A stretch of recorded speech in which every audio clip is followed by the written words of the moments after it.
can't believe this is happening. I know, it's been a long time coming. Are you excited? I'm so excited. Are you excited? I am delirious. I think this is like a full circle moment. So I need to know, did this change your personality like I thought it would? Yes. Yes. Are you obsessed? Yes. Oh, I can't wait to dive into it. Yeah. Did we read the books? Yes. Did we understand them? Debatable. Welcome to Reading Between Wines. Where the books are questionable. The opinions are strong. And the wine is absolutely necessary. I'm Cici. And I'm Mariana, and today we have thoughts. So many thoughts. So pour yourself something strong. You're gonna need it. Let's uncork this week's read.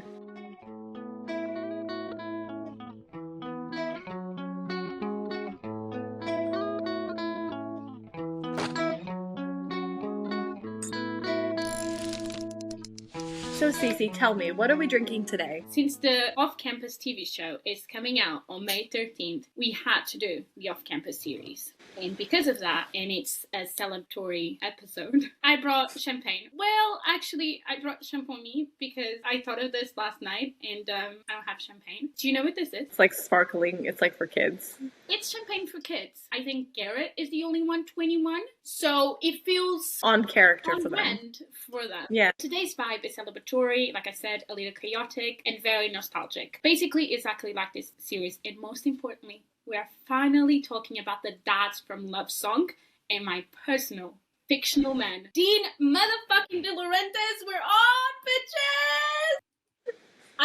I'm actually so excited. She wouldn't shut up about this for like weeks. I love him. The person that is playing him is my new obsession, but we'll get to it. TikTok actually introduced me to this series, like most of my recommendations. You know that scene where Anna storms into the men's locker room to confront Garrett? Mm-hmm. I saw that on TikTok and I was like, this seems right up my alley. Let me go and download this immediately. What I was not expecting was for this to become my personality, my obsession. These characters have my whole heart. Even the books, I was like, mid. I would still go to war, but I'll get into it. The Off-Campus series follows a group of hockey players at Briar University and the women who completely changed their lives. Each book focuses on a different couple. Garrett and Anna is the first book. Then we have Logan and Grace, Dean and Ali, and Tucker and Sabrina. It's fun, chaotic, full of banter and hookups, but also deals with heavier topics like trauma, toxic relationships, addiction, grief, and family pressure. And what really makes it the friend group, the hockey boys, are a found family, and their chaos, loyalty, and group chats elevate everything. At its core, it's about growth, watching college boys slowly learn how to love properly in the most chaotic way possible. But I need to know, if you had to assign a different wine to each couple, what would they be and why? For Garrett and Hannah from The Deal, a classic Cabernet because it's reliable, it's strong, it's a little intense, but it's universally loved. You know, you dip your toes in, and that's what gets you started into the series. I will not apologize for this. Logan and Grace, like a cheap... a cheap tequila shot, like the ones that taste like nail polish. You're joking. You're absolutely joking. There was so much chaos, questionable decisions. I regretted it halfway through. Specifically, Grace taking Ramona back. Like, girl, why? That was cheap tequila. That was cheap tequila for me. I'm so sorry. But I was just like, nope. There was just too many poor decisions. I want to cry. I'm shaking. I don't know what the fuck is happening right now. What do you mean cheap tequila? I actually feel sick. I knew you were gonna get upset. I knew you were gonna. They are literally my second favorite couple. I don't understand what you mean. You knew how I felt about Grace. I was messaging you about her. Okay, no, I knew how you feel about Grace taking Ramona back. Even the way they became a couple and stuff, it was just like so questionable. Like, what are you doing? I'm gonna move on before I piss you off even more. Dean and Ali from The Score, they're champagne. Ha! Yeah, they are. They're fun, they're messy, they're celebratory, but they're surprisingly much deeper than you expect. Both sides of them. I also have champagne for them. Because they are everything. They're my favorite. I'll get into it. You go on. Tucker and Sabrina from The Goal are like a slow burn Pinot Noir. I know this is not your favorite book, but for me, I loved this book. I felt like it was mature, it was layered, and honestly, I think this one sneaks up on you as the best, for me, personally. You felt like it was mature? The way that Tucker dealt with the whole situation that we will get into, I felt like it was mature. I also enjoyed the stalking bit a little bit. Of course you fucking did. Of course you fucking did. Who wouldn't? That's dedication. No. No one's ever put in that much effort for me. Okay. Anyway. But if you had to assign a different wine to each couple, what would they be and what? For Garrett and Anna, something classic like Pinot Noir, which you had for Tucker and Sabrina. Okay. They are balanced, relatable, but still emotional. For Logan and Grace, I'm so upset with this.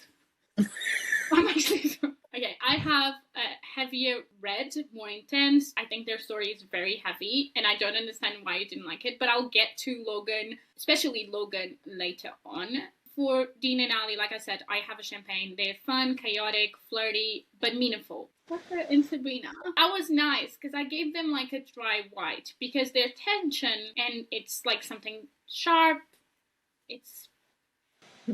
You're really upset about my tequila shot. First of all, that's not a wine. It's because I was like, they don't get a wine. Second of all, I don't understand why you think he's cheap because they have very emotional... They have traumas, and I aligned with the traumas, but the decision-making throughout the book, like the decision-making, the communication aspects of it, and like how he... Are like you he fucking serious right now? You're talking about communication with the books you fucking read where he just stalks them. The person just stalks them and he barely talks to them, and then at the end they're together, and you're talking about Logan and Grace right now.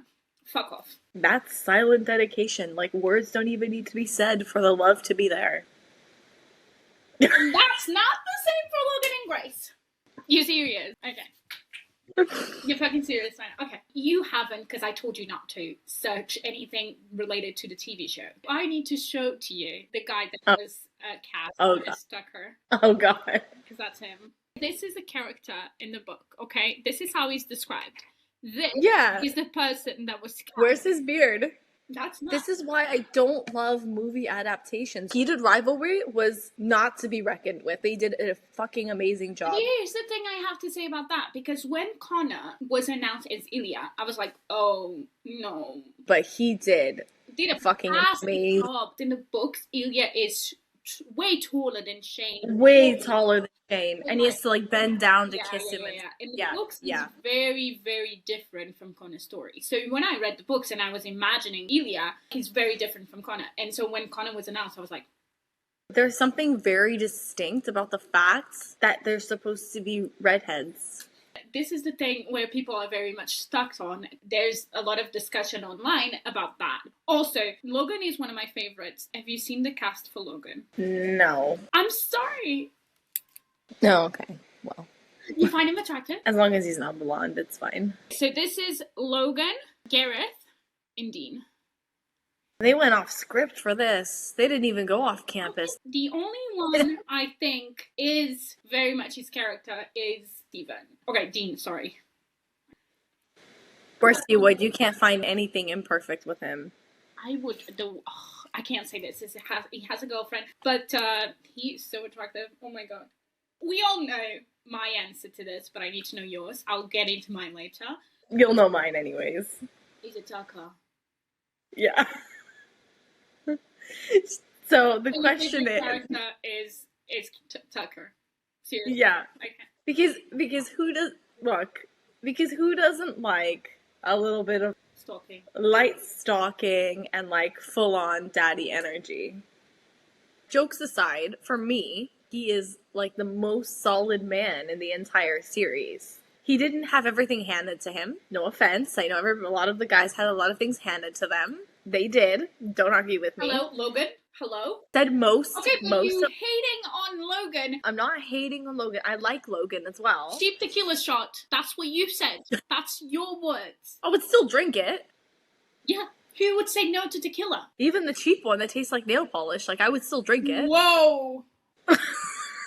He didn't have everything handed to him, not like everyone else. He still showed up every single time. There was no ego. He had absolutely no ego. He was just himself. There was no running away. There was no games. And when things got, like, super real, he didn't flinch. He stepped in immediately. He made a plan, and he made sure that Sabrina was taken care of emotionally, physically, all of it. Anything she needed, he was there. Even if it just meant being a provider, being there, being present for her. That's like stable, that's supportive, and that's obsessed in a healthy way. We love a man who builds a life instead of just talking about it. I know what your answer is, but who's your favorite character? No debate. Dean De Laurentiis. Oh, really? What does your shirt say? Sorry, I didn't read it. Dean De Laurentiis. 66. And hold on. Can you see my back? Can you see the back? You gotta stretch your back out more for us. There you go. Yep, picture of him in his undies. Beautiful. I love him. This man is chaotic, hilarious, unhinged. The bar scene, the texting. He says, "The next time you put on a show for me, you better be naked, sir." Okay? Yeah. Yes, please. I will be whatever you need, to be honest. And then Dean with the little kid buying a hockey skates. Pardon me, girl. Hockey stakes, okay? That is the Roman Empire. I'll be thinking about that until the day I fucking die, okay? I'll be on my deathbed thinking about Danny from Please Don't Go, and also Dean. He's the one that grows the most in this series. He has a really good family life. He has never gone through anything. And when he does, like, he falls. But then again, can you blame him? I can't even imagine losing one of my best friends like that. Don't even talk. Do you remember on Love Song, I told you I find it really fucking disrespectful that Bo acts this way. I don't want to talk about Bo. I've cried so much about him. Going back on what you said about him finding the love for coaching through the little girl and stuff, I thought it was really beautiful how Elle did that, because like sometimes bad things happen to you. In the moment where it's happening, you think this is a punishment, and then it transforms into something that is good for you and you learn something from it. So when he's O'Shea, or whatever the fuck his name is, I don't even care because he's an asshole, and I will be talking about you. So the coach does this for him to be coaching the middle school kids, I think. And Dean is like, this is so annoying, I don't want to be doing this. And then it becomes something that is his purpose, it's something that he's very passionate about, which he wasn't when it came to being a lawyer and stuff. It's a good reminder that sometimes what it feels like it's the worst thing is exactly what you needed. So I thought that was a really beautiful thing that Elle did that. I also want to mention the slut shaming debate, because I thought that was really cool. Do you know what I'm talking about? The slut shaming about Ali? Yeah. So Ali, she was like, oh, I don't want to be a slut for sleeping with you and not being in a relationship. And I think what Dean says is really important, because he says, stop slut shaming yourself and fuck the word slut. People should be able to have sex whenever they want, however many times they want, with however many partners they choose, and not get some shitty label slapped on them. And I completely agree. Why are we commenting on how many times with how many people someone has sex with? It's none of our business who they take to bed. Let them. Not your body, not your choice. Leave them alone. Oh, okay. But now that we're talking about Ali, can I just mention that no, nothing bad. I love her. She's one of my favorite. She is an absolute powerhouse. She lost her mom when she's very, very young. She's slowly losing her dad. She slowly lost her mom as well because she died of cancer. It was like a slow battle where she knows where this is ending. And she still went through that. And now she's going through not the exact same thing, but very similar with her dad, and she's still so sweet and so loving. I love people like that. She's genuinely so strong. Yeah, the dad has MS, right? Yeah. My grandmother has MS, and it's horrible. Yeah. And then on top of it, she also has to deal with losing Dean in a way, watching him lose himself. Yeah. So she's always the one like picking up all the pieces, putting everyone back together. So she's always so strong and always so put together. She's not hiding away from emotions either. She tells you what she feels when she feels it. And I think that's something very powerful about that. Even though she's going through something, she doesn't shy away from it. She doesn't shy away from like important conversations. I get into that later on with Logan. Even though she loves Dean, she tells him like, I'm not going to stand for this behavior. If you can't pull yourself together,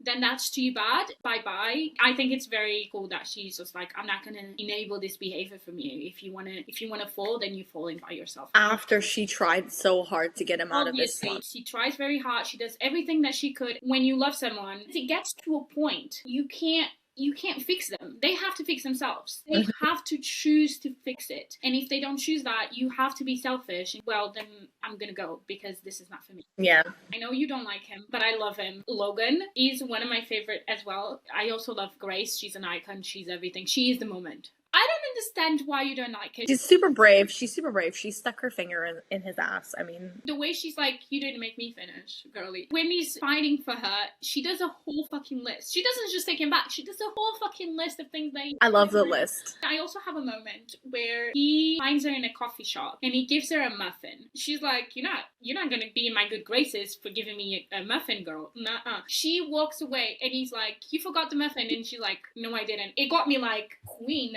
here, you drop this, you crown. Look. Okay. I like Logan and Grace. I like their story. But it was just like Grace, for all of the main character vibes that she gives off, she's a fucking idiot with Ramona. She is. I couldn't get over it because your homegirl is just sitting there. Somebody that you knew for like, I can't, we'll get into this later. Let me just talk about Logan because I told you I would. Of course, we talk about Logan, yeah. Okay. Cut the attitude, please. I just have to say that I get him. I have a problem with him here. So, Anna, his best friend's girlfriend, he goes and confesses his feelings for her. What the fuck are you doing, mate? And then he's like, oh, actually, it's not you that I like. I like being in a relation. I want a relationship. But this is what I was talking about. The fucking decisions, the way they got together. What the fuck? I would feel like his second. Even though he redeems himself and says, no, it was because I wanted what they had, I would still in the back of my mind be like, is it, or do you like Hannah? Or if like they break up, you're gonna be. Why I said what I said. I get it. I at that point I was like, I'm very like, if you're with someone, that person becomes you. I could never be with that, ever feel like that person, like feel attracted to that person. No way. No way. But I loved when he goes to Morris, the guy that goes on a date with Grace. He goes there to show his intention. He's like, I will be pursuing. Yeah. They end up being best friends. And I'm like, I love you. And she was like, what? Yeah. She was so upset. Grace was like, what the fuck are you doing? That was pretty funny. He's like, yeah, we stayed up until 4 a.m. He helped me beat a level. I was like, and then they're like, such fucking men, honestly. Completely men behavior. I have to say, I love the full circle moment when Logan does his big love gesture where he calls into the radio station, because that brings us to Love Song when Blake does that for Wyatt. Blake calls the radio station to tell Wyatt that he loves. It all connects. It all connects. When I was reading Love Song, and I tried really hard not to tell you that this happens, I was just like, oh my god, I can't believe she calls the radio station, because that's what Logan does, and I think that's so cute. When I was reading Love Song, I picked up on so many things that I really wanted to talk about, but I couldn't because you hadn't read the Off-Campus series, and I was like, oh my god, this is so crazy. When I realized Blake and Wyatt were the kids of Logan, Grace, Gareth, and Anna, I was like, that's crazy. That's insane. It all made sense after I read all the books, just to show how like unhinged and how much of a life I do not have. Oh my god. I read 5 books, all 5 books in 4 days. I don't even know how that's possible. I don't actually know how that's possible. Bear in mind, she had a week and a half to do it. She chose to do it in 4 days. Because she challenged me, because she was like, oh, I didn't know. you have 2 weeks to read it. I was like, 2 weeks? You gave me 2 weeks?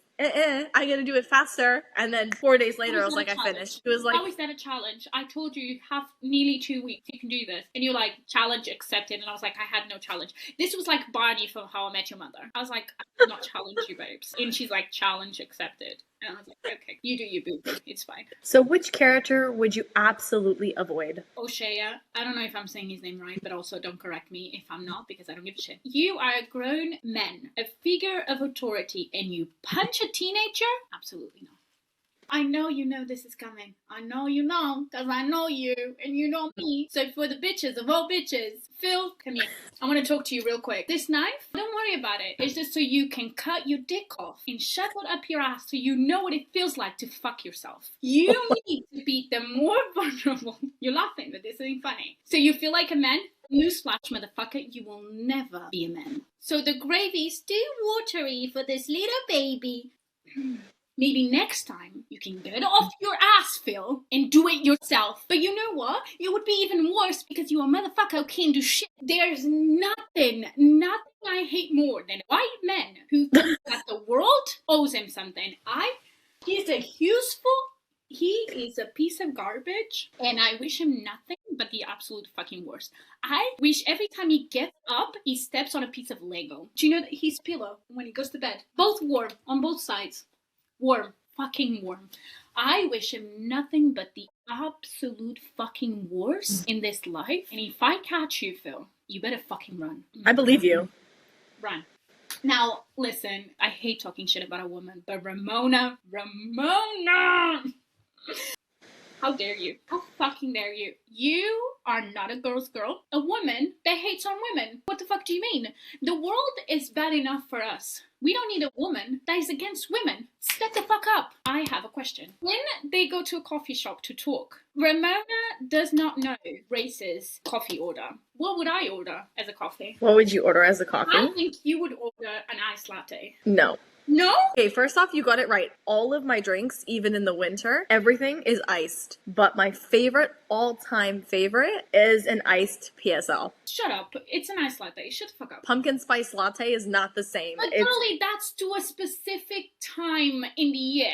I would put you more towards a cappuccino or something with whipped cream on it. That's not wrong. By the way, I was right. It's an iced latte. Don't fuck with me right now. I would actually pick a white mocha. Okay, cappuccino, that's not far off. Yeah. We've never gotten coffee together. Never. Not that. Yeah, very good. If there's not a white mocha, I would go for a cappuccino. So, perfect. What do you mean? Mine was way better, but fine, whatever. You got the iced part right. I love you for that. It's an iced. Everything has to be iced. It's an iced pumpkin spice latte. They don't have the pumpkin spice latte. I'm living through my iced ube latte era. Which is a fucking latte. Are you fucking kidding me right now? It's got vanilla in it. It's not the same. It's not the same. What do you mean? I'm gonna get my bleach and drink it because what do you mean? Who would you avoid? I actually have like the same characters, but you missed an essential one, and I'm so fucking surprised. Did I? Who? You did. I have Phil, Garrett's dad. I don't even want to call him a father. That man is actually disgusting. Manipulation, emotional abuse, the control, using Garrett's hockey career and leverage just to tear him down, constantly reminding him that he's not good enough, and like the little nod at the end of it. I'm like, fuck you, bitch. I also have Ramona because that is 13 years of friendship, supposed friendship. Then Grace feels like it's her fault that she got herself into the situation she did. Grace, girly, your friend's a freaking dildo. Actually, that's not true. Dildos are useful. Nope, can't even say that. Not even true. Your friend is the equivalent of when you have to scrape shit off the bottom of a pan. She's like that shit. Not a girl's girl. The coffee order thing, you could feel Grace's disappointment. She was like, it's a little thing, but it matters. 13 years. You're not even able to. 13 years of friendship. Bear in mind, we've known each other for like what, 3 years? During those 3 years, we're not very close. But we never talked about coffee. At all. In 3 years, I could have guessed your order. But in 13, she got her a black fucking coffee. Get off my screen, Ramona. You want to know the one you missed? You're gonna hit yourself after this. Who did I miss? What about Ray? Who the fuck is Ray? What about Ray? I actually have on my notes that we need to change his name because Ray is too cutesy for a man-child like him. A man-child? A predator? This man is beyond vile. He is Sabrina's stepfather, and the boundaries, there are no boundaries. He sleeps with her mother. That's how he becomes the stepfather. Then he moves on to sleeping with her grandmother. Okay, grandma, you a hoe bag. The thing that pushed me over, when he makes moves on Sabrina herself, he goes as far as to trying to touch her breast while she's trying to breastfeed her fucking child. Yeah. This is not like bad character energy. That's disturbing, disgusting on every level. Phil, emotionally abusive. Ramona, bimbo. Ray, straight up predator. I think he should be in jail. Also, Phil should also be in jail, but Ray should 100% be in jail. I can't believe you didn't have him there. It's so true. It's so true. I do have on my notes, Ray needs a different name because Ray, it only reminds me of Ray of Sunshine. He is not that at all. I need a different name for him. I need to know who had the strongest character act across the series. You could argue all of them, but if I had to choose between two, I went between Dean and Garrett. Dean, he has the most dramatic transformation. Yeah, he starts off as the emotionally available man whore. He genuinely didn't care about anything besides his next hookup. That's where he was at before he met Ali. Zero depth and zero intention of ever changing. That's where he was at, okay? Okay. Dry your eyes. Dry your eyes. Because then Bo dies. Why would you do that to me? And something inside him shifts. You actually see him feel for the first time. He never went through anything. When you add Ali into the mix, suddenly he was a man who avoided emotional responsibility at all costs. And then he becomes someone who is, present, caring, and pushing, capable, because he wants the commitment with Ali. The growth is insane, but it's believable. He evolved, which was a big deal. And I don't want to talk about Bo right now because I can't. I chose Garrett because he gives you a completely different kind of arc. He isn't about changing who he is. It's more about healing who he already was underneath everything. He's dealing with a lot. The angst, let's call it angst, that he has. Instead of letting that turn him toxic, he slowly starts to learn how to trust, how to be vulnerable, and how to actually love someone properly. The fact that he becomes soft without losing his confident edge, I think that's character development in a really soft way. Dean gives the biggest shift, but Garrett gives you the more emotionally satisfying one. But you could also say the same about Logan. You can also say the same about Tucker. So it's a mix between all the boys. But these were the ones that stuck out to me. What about you? I have Dean and Logan, but I have an honorable mention to Gareth in Legacy, the very last book. He does come out and say what a piece of shit his dad is. I feel like that's development in the person that Gareth is. I liked it, but I don't think in his book there was a lot of development. I put him as an honorable mention because I still think there's growth there, but I just think it took a bit longer. But I understand it's hard to do when it's your parent. You feel like you have this obligation, regardless if they're abusive or not. You always feel like you have this obligation towards them. I understand why it took him longer. Dean, like I said, he's my favorite through and through. I can never say anything bad about him. Well, I could, because he's still a man.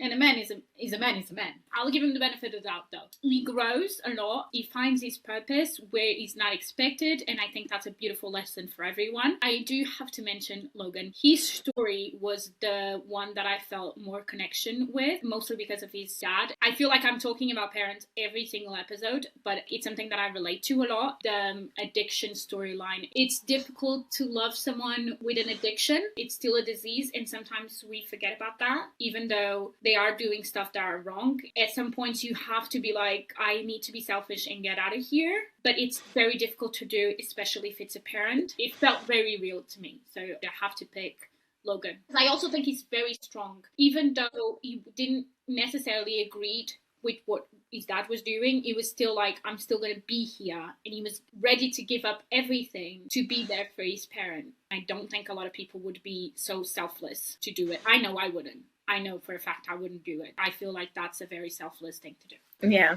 Yeah, I agree. I feel like I know what your answer is going to be. Which male lead had the most compelling personality? I wonder who. I say it all together. 1, 2, 3, D. I get really attracted to people that have this big personality. I have a lot of people in my life, including you, that are very much like that. They are this ray of sunshine. But below that, there's also emotional growth. In the beginning of his book, you can't really have a serious conversation with him.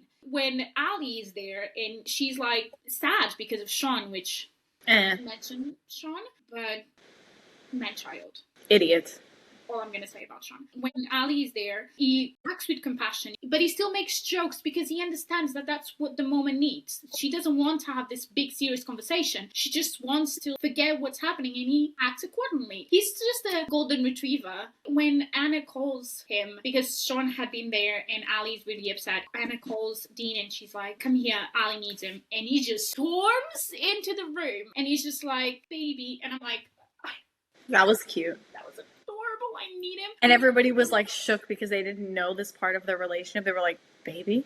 And what about you? More or less what you just said in the previous question, like the question that we just had. The most compelling personality for me is Logan because he's so selfless. I've been in the position where you feel like you owe your parents for absolutely no reasons. You feel like you owe your parents, so you would drop everything to please them. I don't know what it is. Maybe it's some sort of trauma. I have no idea. Logan, he loves hockey and he's willing to just openly give it up so that his brother can get a break. He picks up the pieces, and at the same time he's there for Grace. I think he should have been more like open about the situation with her. The most compelling personality for me was Logan, purely because he was so strong through it all. At one point when Dean is going through the whole thing with Bo, he's very drunk and everything, and it's mentioned in the book that Logan is the one carrying him to his room and taking care of him. Poor Logan, he can't catch a break. He sees his dad going through this, and then he has to do the same for one of his best friends. And I know for a fact, in his head, he must be going through, not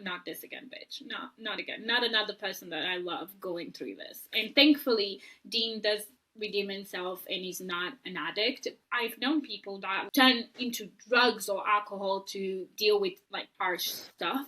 I have seen addiction, powdered addictions with spoons, shit like that. You can't just pull out it like that. These were active choices he was making to try and numb the pain. For me, this wasn't an addiction. This was him trying to not feel. And that's fair. I'm not saying that it's like a good coping mechanism, but for somebody who's never had to deal with any sort of trauma in their life, you turn to what you think, something to numb. You just want to feel numb. Allie's dad was a little bit of a dick, where he said, like, the first thing life throws at him, he's not going to be able to handle. Yes, he was right, but at the same time, he got out of it. Not to talk badly about Dean, but I think it was brushed off a bit too quickly for me, and I think he still needs therapy. A little. Okay, so which character would you want to date in real life? Tucker. Fuck off. He's stable. He's supportive. There's no unnecessary drama. He's got farmer energy. Girl, sign me up. You gotta be rolling those hay bays for me, or roll me over, you know? That man would build you a life and then pack you a lunch. I love him. And I know he's your least favorite, so I don't care. He's not my least... He's your least favorite. He's my least favorite, but it's not because I don't like him. It's just because I know, but he's your least favorite. It's not that I don't think he's relatable. I like him, and I like how he supports Sabrina. It's Sabrina that I have a problem with. It's not him. I also think he's a bit unrealistic, but I'll get into that later. I'm sorry, no 22-year-old men would be like, oh, you're pregnant. That's fine. Ah, record scratch. You're not even going to be like, oh, boy.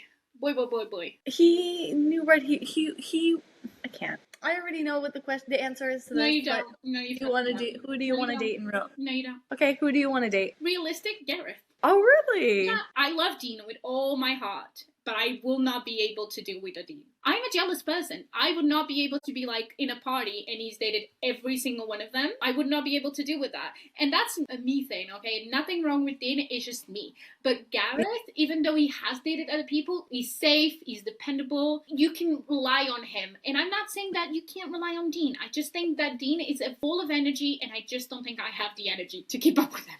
So, like, I'm also a ball of energy. It would just be too much energy in one house, okay? It would be two golden retrievers dating each other. It just can't happen. That's why I'm saying Gareth, because I think realistic, it would be Gareth. Unexpected, but your explanation makes sense. Yeah. Because of that, which relationship felt most realistic? I'm back to Dean and Ali. Because... Who hasn't... We should just title this episode the Dean and Allie episode. Holy fuck. I think it's very realistic that you just have one night stand with someone and then you're like, now hold on, maybe.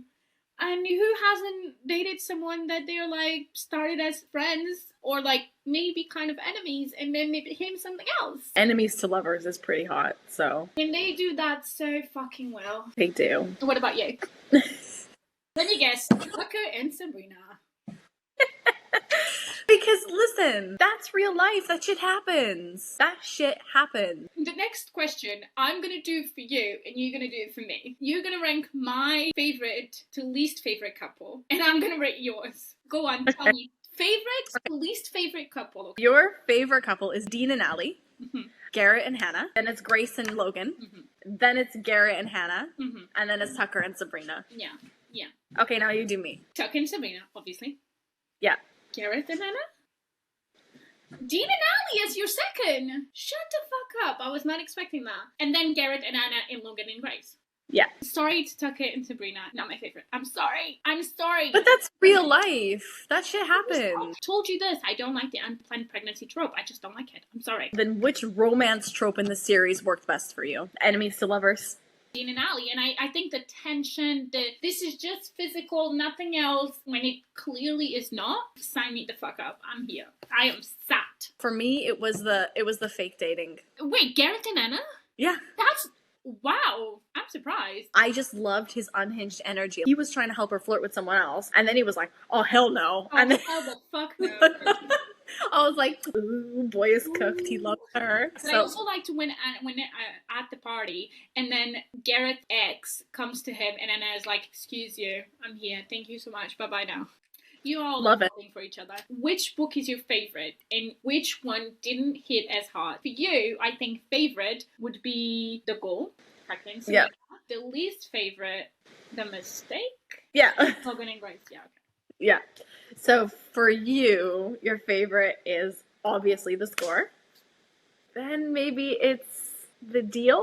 What? No, the least favorite is absolutely The Goal. Oh, The Goal. Oh, least favorite. Sorry, I knew that. I just don't vibe with Sabrina. I like the first half, and then the other half when she finds out she's pregnant. The fact that in a monologue, she says so many times that it's her responsibility, as if it didn't took two to make a fucking baby. I didn't like her, and even though people call her out, like her friends call her out, she consistently stays the Lulu, and I'm like, I need you to calm the fuck down. Two made a baby, not just you, so it's his responsibility too. Even though Tucker tells her this, she just goes around and around and around and around about how it's her responsibility. Ma'am, no thank you. She was the one that stuck it in before the condoms. He was like, condom, right when she did it. Condoms are not 100% effective. They can still break. Fair.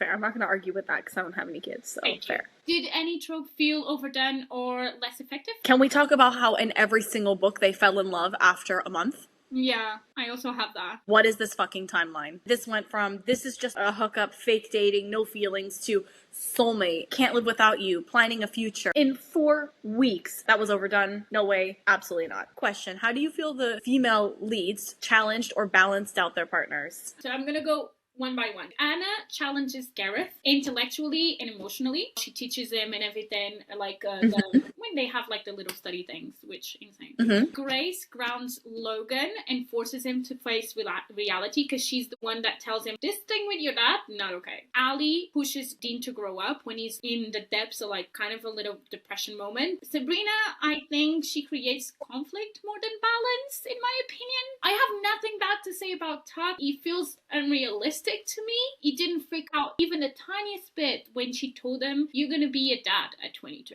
I was a mom at 24 and I was freaking the fuck out. But it's different for a dad because he's not the one he's not the one. Dads don't physically understand. They don't understand the concept.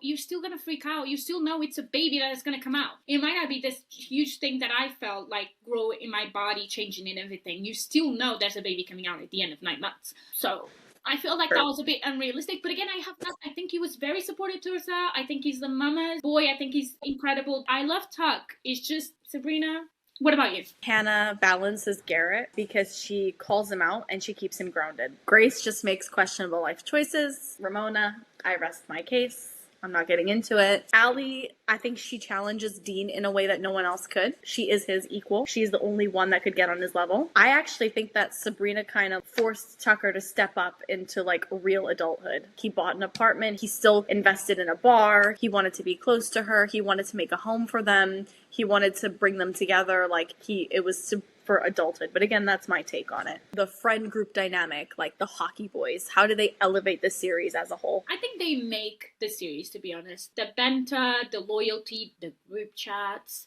It adds humor. It makes everything feel more connected. Can I just mention something here? This has become my favorite conversation, I think, in every single book that I've ever read is the Twilight debate. Why is there a Twilight so far in like all of them? I love it. The way that Bo goes like, you have imprinted on this girl's pussy. And I'm like... He's like, you're Jacob, dude. Yeah, you're Jacob. The pink dildo... Funny as Yeah. well. I have a question. Is there any moment that you really want to see on the TV show? The dildo scene. Yeah, okay. How do you feel about the friend group dynamic? They're the heart of the entire series. The romances are great, but I think the friendships, that's what makes it. They're not just teammates. It's, as you said earlier, they're like chosen family. And you really feel that in the moments when it actually matters. When Garrett is dealing with Phil and all the pressure and emotional abuse, the guys don't just brush it off. They support him, they ground him, they remind him that he's not alone, and they no longer idolize him. When Logan is spiraling because of his dad and everything going on at home, the group doesn't abandon him. Even when he messes up, they hold him accountable and still have his back. People who hold you accountable. That's real friendship. That's people not excusing your behavior, but making sure you understand. After Beau's death, that's when you really see it. The way it affects all of them. The grief. The way they lean on each other instead of shutting down completely. It's heartbreaking, but it also shows how deep their bond in general runs. Even in the lighter moments, the banter, the constant roasting of each other, it never feels surface level. It feels like comfort. It feels like home. So these boys, they're like the first ones you want to go to when your life is falling apart, you know? What moments of emotional vulnerability stood out the most? I'm going to reply and then I want to hear from you. It was hands down Beau's death. I was not prepared in the slightest. This hit so hard, especially because you see how much he meant to them. I had to put the book down because I started crying. Snot running down my face crying. And then later in Love Song, Dean naming his son Beau, the full circle of moment damage, I'm still not okay. I think I need to reread Love Song to actually get the full grasp of all of this again. Could never be me. I have Logan dealing with his dad, Ali losing her mom and slowly losing her dad. Powerhouse, kudos to her, I could never. Gareth dealing with his abusive father. Hannah, rape, and those assholes never dealing with the consequences. If I catch you, I will not be talking about Beau. I will move on. Regarding like heavier topics, I do have to go on a little rant here. I'm so sorry. I'll be quick, I promise. But this is where I want to talk about Cindy. To all Cindys out there, I'm not a therapist, but I have been in toxic relationships and they often start the same way. They isolate you, they pull you away from your people, they make you dependent on them emotionally, financially, until they become your entire world. If you notice these signs, please run. I know later on in a relationship, it's very hard to run. It's not as simple as Anna put it. Why doesn't she leave? It's not that simple. I understand that. If early on this person is already isolating you, run. It's not okay. I had my fair share of toxic relationships. I related to Cindy a lot. At one point, Garrett is talking to her. He raises his hand for something and she flinches. I relate to that a lot because I had a toxic relationship where this person was violent towards me. And then after that relationship, I got into a relationship with the sweetest man ever, honestly. One time we were fighting. As you do, you argue with people. It's totally fine. He wasn't being aggressive or anything. But he raises his hand to like comb his hair or do something with his hair. I can't remember. And I flinched. I remember feeling insane because this person would never, and this person said as much that you would never hit me. We broke up because of that, because I was not ready to be in a relationship because I had all of this trauma from before. So that kind of fear that someone is going to be violent towards you, it doesn't disappear. If you feel like this person is isolating you, please run at the first red flag. Please. It's so important. On a lighter note, Phil goes like, Cynthia, language. And I was like, whoa, I'm having more flashbacks because I completely forgot that her name was Cynthia. And then when he says, I'm like, wow, I didn't need that at this time of night. I was reading at night and I was like, okay. I want to mention Logan because the storyline with addiction, again, it's so important to me. Loving someone that is addicted to something is so complicated and it has so many... It's just so complicated, especially if it's a parent. You feel responsible, you want to help, but enabling someone isn't love. Sometimes loving someone is setting boundaries. Sometimes he's saying, I love you, but I won't support this. And that's hard. I get Logan, I really do. When someone is hurting, especially someone you love, you feel like it's your job to fix it. But there comes a point where you have to choose not to lose yourself in the process. I have this on my notes. I wasn't sure if I was going to say it, but no kid goes no contact with their parents for no reason. There's always a reason for it. And as someone that has gone no contact with my parent, I understand Logan here and I get him trying to fix everything, but sometimes you can't and sometimes you have to be selfish, and it's okay to be selfish and it's okay to run. It's okay to be like, I'm gonna walk away from this. That's all I have to say about that. Well, I'm also going to go on a rant. Okay, go. This is where I'm going to be a bit critical because while the series touches on heavy topics, I don't think they always handle them as deeply as they should have. We get abuse, we get addiction, we get trauma, unplanned pregnancy, but it all feels wrapped up way too neatly. Way too neatly. That's the same issue we had on Love Song when she loses the baby. It's just brushed off. Yeah, exactly. So take Phil, Garrett's father. This man is emotionally abusive, manipulative, controlling. And what actually happens to him in the end? We have no finality. Where are the real consequences? From what we see, it's more distance than justice. It just didn't feel like enough. There was no closure. Did he get like charged with child? And we only kind of get like a wrap on that. Barely. It's touched, but like I barely. said, kind of just like, oh, we talked about this on National TV. But what happened? Tell me exactly. More. Yeah. And then I have Ray, just another level of disturbing. What he does is straight up predatory, and all he gets is a punch. The man should literally be in jail. The lack of repercussions just felt wildly unrealistic for how serious his actions were. And then you have the situation with Logan's dad. Yes, he goes to rehab. Yes, he stays sober, but that's kind of where it stops. We don't really get the long-term damage that this kind of upbringing causes. Logan didn't just magically turn out fine. There's like deep-rooted trauma there, and I think that deserved more exploration, especially how it impacts both kids. Therapy throughout the series, where is it? No, none. Not talked they about don't once. know what therapy is. All of these characters go through so much, like abuse, grief, addiction, and no one's sitting down with a professional. Not even a mention. They process it through their partners, which is great, but we mentioned this. Was it on Please Don't Go? It's not your partner's job to fix this for you. Exactly. It's your job. Exactly. And you exactly. have to go to therapy. You're not a fan of the unplanned pregnancy. I'm not a fan of that either. I like the storyline, but it feels rushed. I wanted more of the messy middles. Like you said, like Tucker trying to come to terms with it, like all of it. You need the long-term reality of it. It felt